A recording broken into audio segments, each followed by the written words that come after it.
ఆ నల్లటి ముఖానికి తెల్లటి పాండ్స్ పౌడరేసి మా ఆఫీస్ కొలీగ్ ఎంగేజ్‌మెంట్‌కైతే స్టార్ట్ అయ్యాం. ఎంగేజ్‌మెంట్‌కి మనం ఒక్కరమే వెళ్లి తినడం కాదు లైఫ్ అంటే.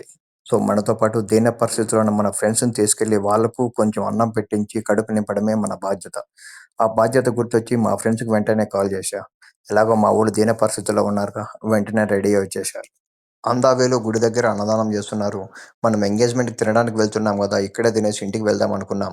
కానీ మేమిక్కడ తినడం వల్ల మాలాంటి నలుగురు తినలేకపోతారని తినకుండా పోయాం. కొద్దిగా ముందర వెళ్ళంగానే మన యొక్క వానా బడింగ్స్, చలి పుడ్డింగ్స్, నో రెయిన్ కోట్ మేము తెచ్చిన గిఫ్టే గొడుగుగా అనుకుని తల మీద పెట్టుకొని ఫంక్షన్ అయితే అక్కడ చేరుకున్న వెంటనే మా చూపులైతే డైనింగ్ హాల్ వైపు వెళ్ళాయి. ఎందుకంటే మేము జిమ్‌కెళ్తాం. మేము టైమ్ టు టైమ్ డైట్ అనేది ఫాలో అవుతాం. అక్కడ వెళ్ళిన తర్వాత తెలిసిందేంటంటే, ఫంక్షన్ ఫస్ట్ ఫ్లోర్‌లో జరుగుతుందని. సో, ఫస్ట్ ఫ్లోర్ వెళ్లి కూర్చుంటే, సో, ఎవ్వరు వచ్చుండరు. పెళ్ళికొడుకు, పెళ్ళికూతురు కూడా వచ్చుండదు. టైం చూస్తే 9 గంటలవుతుంది. వాతావరణం చూస్తే చానా చల్లగుంది. ఫ్రిడ్జ్‌లో ఉన్నవైతే పిలుస్తున్నాయి అని ఆలోచించే లోపలే పెళ్ళికూతురు, పెళ్ళికొడుకు అయితే వచ్చేశారు. సో, ఫోటో సెషన్ అయితే స్టార్ట్ అయింది. వాళ్ళు ఫోటోలు తీసుకోవడానికి పడ్డ ఆరాటం, మేము ఫుడ్ తినడానికి చేసిన పోరాటం, ఆ 2 పెద్ద సాహసాలే అని చెప్పాలి.